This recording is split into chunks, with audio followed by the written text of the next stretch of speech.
Date of the odds situation for the Breeders' Cup Turf. The entry of Carnegie and Tamure at 4-1. Awad is 7-1. Talwar 33. Freedom Cry 6-1. Flitch at 14. Alice Springs 31. Lando is 21. Hernando a 5-1 shot. Turk Passer 14. Celtic Arms 16. Northern Spur the favorite at 3-1. And Signal Tap 19-1. Well, one of the chief U.S. hopes in this race will be the Rye Hill Farms Awad. There he is. Northern Spur is more quality speed than Turk Passer. It's his second race on Lasix. He bled in the Arlington Million. He got Lasix last time out. Very, very impressive performance. That was his best race ever. He won the Grade 1 Oak Tree. He beat a horse called Sandpit, who would be one of the favorites in here, if not the favorite. I think that he has the ability to dictate the pace. German bred. He's a solid long shot because he's only a length or two off Freedom Cry, who's out there at 7-2, and this horse is up there at 24-1. Talk about a stayer. This is a genuine mile-and-a-half horse who's gone the soft route before. You know, Cup Turf, and number 1 is Carnegie. We call him Mutton Chops. That's who John liked. Carnegie, half of the Sheikh Mohammed-owned entry. Andre Fabre trains the colt. He did win the '94 ARC. He was 6th, though, in the ARC this year and making his first U.S. effort today. The other half of the entry, Tamure. John Gosden trains this horse. He trained in California, you remember, for several years before returning to his native England. The Cambridge man had this 3-year-old only a length behind Lamtara in the Derby.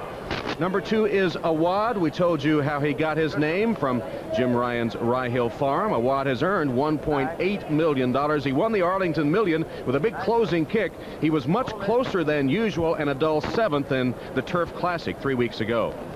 Number 3 is Talwar, named for a town in Normandy, France. One of the owners, D. Hubbard, is board chairman at Hollywood Park. There's Talwar, who was 4th in the Rothmans International off a 2-month layoff. Number 4 is Freedom Cry. 2 of the best in France, trainer Fabre and jockey Peslier, teaming up here with the colt. That was 2nd in the ARC, a mile-and-a-half on soft going, just like today. Number 5, Flitch, trained by Bill Badgett, who conditioned Go for Wand here that ill-fated day in 1990. Best race of this horse's career, the Lawrence Realization, a mile-and-a-half on soft Belmont turf. Number 6, Alice Springs, leading steeplechase trainer Jonathan Shepard, tightens the girth on this mare, who was 5th in the Breeders' Cup Mile last year. Number 7 is Lando, the first German-bred and based entrant in Breeders' Cup history. He's racing in his 4th country this year. He was 4th in the ARC and has 6 wins at a mile-and-a-half on the grass.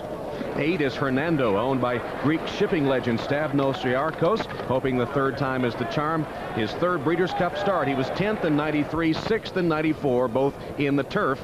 Was 2nd here on soft turf in the Turf's Classic. First time Lasix today. Turk Passer, trained by former World War II infantryman Scotty Schulhofer, who has 2 Breeders' Cup wins. This horse went to the front and stole the Turf Classic on soft going. 10 horses, Celtic Arms galloping off. Rodney Rash grew up on the family dairy farm in Maryland, but now trains in California. Says Celtic Arms likes the soft going. Won the '94 French Derby, but is 0 for 5 in the U.S. Number 11, Northern Spur. Ron McAnally bought this horse for Oaklawn Park owner Charles Sulla after a 2nd at Carnegie. Bled in the Arlington Million, as we noted earlier, then treated with Lasix, won the Oak Tree Invitational. And the 12 is Signal Tap, post position 13, but not too troublesome since he is a closer. Rarely in stakes competition, he was 3rd in the Man of War. That is America's Best, Awad, and Northern Spur against a host of European challengers. In the gate for the $2 million turf. Talwar acting up just a bit, settled down now, and they're off in the turf.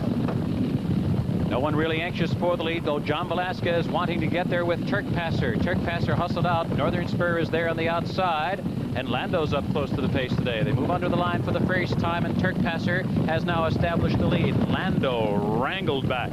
On the outside, Northern Spur will allow a free ride for Turk Passer in the early going. Then it's Carnegie tucked away in a cozy spot at the rail. Freedom Cry up close to the pace in 5th. Hernando drafting in behind horses immediately in 6th position. Signal Tap in the clear and on the outside. Flitch is now running in 8th position, followed by Tamuri. close to the pace in 9th. And Alice Springs down toward the inside, followed by Talwa. Celtic Arms second to last, and stretch running Awad is allowed to lope along at the back of the pack. The field creeping along over this boggy going here at Belmont today. And Turk Passer set a pokey opening quarter there in 25 seconds flat. Northern Spur still restrained off him. No pressure yet for Turk Passer.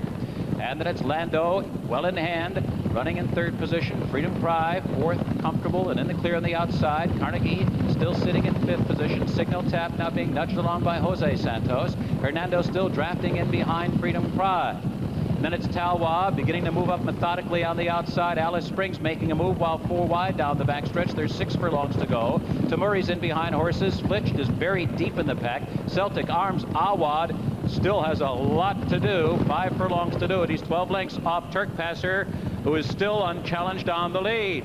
He ran 3/4 in 1:19 flat.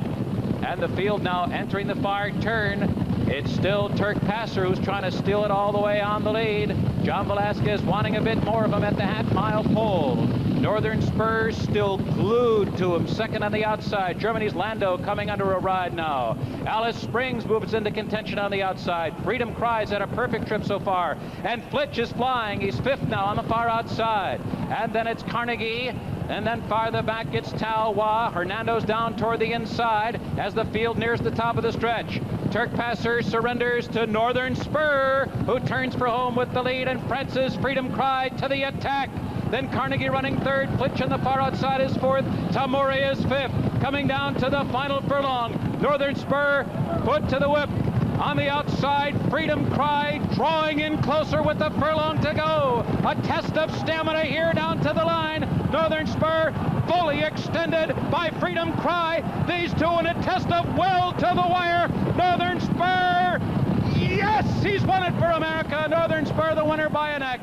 France's Freedom Cry was 2nd best, and Carnegie was 3rd. Northern Spur just sitting off Turk Passer throughout. There were no excuses for Freedom Cry, who had a clear shot at him.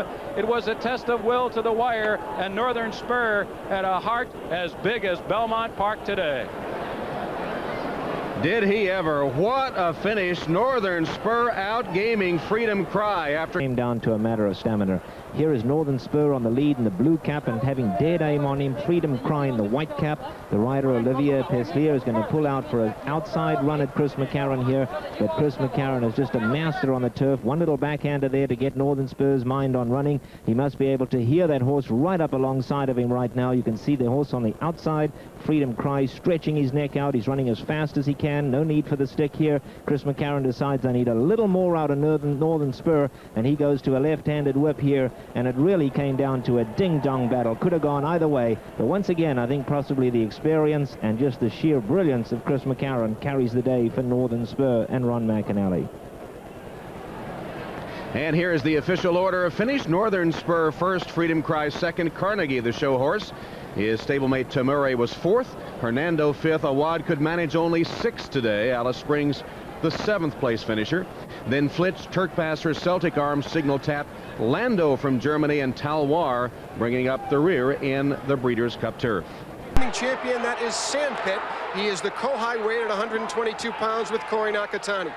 Pat Day originally set to ride Lassigny. Tyrone Carter, the leading rider here at Atlantic City, is on Lassigny. Jorge Chavez, originally set to ride Diplomatic Jet. It'll now be ridden by Dale Lynch, another local. Mecki is okay with David Penna. Kevin Whiteley substitutes for Robbie Davis aboard number 5, Op Smile. Chris McCarron is in from the West Coast, not on that ill-fated chopper. He's in with 122 pounds on the co-favorite Northern Spur, the winner of the Breeders' Cup turf. Charles Lopez is on number 7, Polaris Star. He's a big long shot. And Felix Ortiz is another lesser light who will deputize for Eddie Maple aboard stretch runner Awad. While as the horses walk by me, there are big smiles on some new riders. We'll tell you about it. Sandpit, the one horse, back to defend his Caesars title. He'll attempt to become the 5th two-time winner of this race. His regular rider, Corey Nakatani, is on board. Sandpit, the defending champion. The 2 is Lassigny, a millionaire from Bill Mott's barn who won his last 2 starts, but that was 8 months ago. Last win, the Grade 1 Rothmans in Canada. Tyrone Carter substitutes for the Hall of Famer Pat Day, one of those 4 jockeys in New York who couldn't get off the ground because of bad weather in the helicopter. The 3-horse Diplomatic Jet has a new rider. He pulled off the shocking upset at 30-1 in the early times Manhattan for the popular 98-year-old owner-breeder Fred Hooper. Dale Lynch takes the reins for George Chavez. The 4-horse Ismeki comes from way back with a big late run. He won the Grade 1 Early Times Turf Classic, but he's been way back the last 2 starts. David Penna has the ride, one of Canada's leading riders. Ops Smile, the 5-horse, won a stakes at Pimlico last year, only an allowance winner in 7 starts this year. Robbie Davis was to ride, substituting Kevin Whitley. The 6-horse, here is the champ, Northern Spur. Charles Sellers, American Turf champion, won the Breeders' Cup Turf last fall. Chris McCarron, the Hall of Famer, 1991 winner of this race, is in the irons. The 7, Polaris Star, the Dreamers, a claimer taking a big shot, claimed 2 races to go for $25,000, just won a $50,000 claiming race, but this is a $500,000 Grade 1. Maryland's Larry Reynolds is in the irons. Awad, the 8-horse, the Arlington Million winner last year, has earned over $2.1 million, a late runner who needs a pace up front. He won't have Eddie Maple back today. Felix Ortiz, 5th in the Atlantic City standings, is the rider. Half of this field with new jockeys because, again, weather problems grounded the helicopter at Belmont Park. The New York riders could not get Larry Letterman. Thank you very much, Chris. The field continues to load. The horse who has the flair for the dramatic Awad is in the gate, completing the star field of 8. And they're off in the Caesars International 96. Sandpit jumps right out there for the lead. Diplomatic Jet on the outside also forges near the front. On the outside, Northern Spur showing new tactics is going up and after the lead. And it's Northern Spur over the Atlantic City grass stage the first time with a head to the good, moving by the line the first time. Diplomatic Jet on the inside is holding second. Stalking those 2 out of the claiming ranks, Polaris Star. Then it's Top Smile, going to be 4 wide. Now Whitley tries to dive in. Sandpit following the tracks that led him to victory last year as they move around the clubhouse turn. They continue around the turn. Then it's a 1.5 break and a ground-saving Meki. Pace appears to be very slow. They're racing in between them is Lassigny, and 3 wide is Awad. First quarter in an absolutely methodical 25-3. It's even slower than that and a half of 50 1/5. They are crawling up the backstretch. And on the lead, slightly is Diplomatic Jet. Right at his throat is Northern Spur.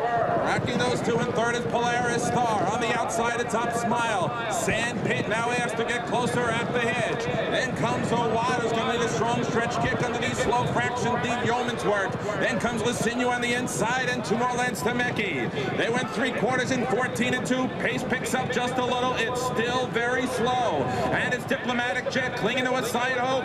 On the outside, Northern Spur's been sticking with him. They trained 3,000 miles apart and inches separate them on the turn. Here comes Up Smile. Sandpit screaming out for racing room and will try to take the edge. They're into the home stretch. The door is wide open. It's Diplomatic Jet hanging on to a perilously thin lead. Northern Spur. Here comes defending champion Sandpit.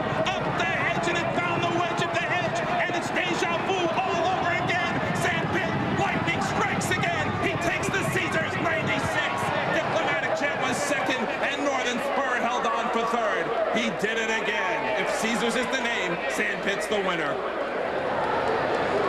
I think we just replayed the race from last year as Sandpit had the hedge, kept it, waited until the 16th pole and exploded up the inside to catch Diplomatic Jet, and Northern Spur simply could not close the ground there. And again, the story of this race, Caton, incredibly slow fractions, the half 50 1. At the top of this stretch, Dale Lynch had controlled the pace with Diplomatic Jet, but when we pick up the action, you will see Sandpit with a daring move by Corey Nakatani, similar to the one he had last year, on the fence in the blue and white. He has just enough horse to come up and collar Diplomatic Jet, who has been on the lead all the way, and even with the slow pace, it was hard to hang on for a horse like Diplomatic Jet, moving up so boldly in class. You also see in third there Northern Spur, who had been head-and-head with Diplomatic Jet all the way, but Sandpit, when he gets the light, he sees it and takes it and goes for it. Sandpit wins the $300,000 of the Caesars International, and now he is the only one with a chance at the bonus and to win $1 million by taking the East-West Caesars Challenge. It's the shortest way home, and I think that you'll win a lot more times. And here is that winning move, as a matter of fact. Did you know you had that move? You knew you had the horse. I knew I had the horse, and I thought for sure that I can get through on the rail, and I wasn't too worried about it. I know this horse, he's a game as they come, and as soon as I ask him to run, he runs, and I'm just thankful to have the opportunity to come here to Atlantic City and have a chance to ride in the Caesars International, and hopefully we can repeat as last year.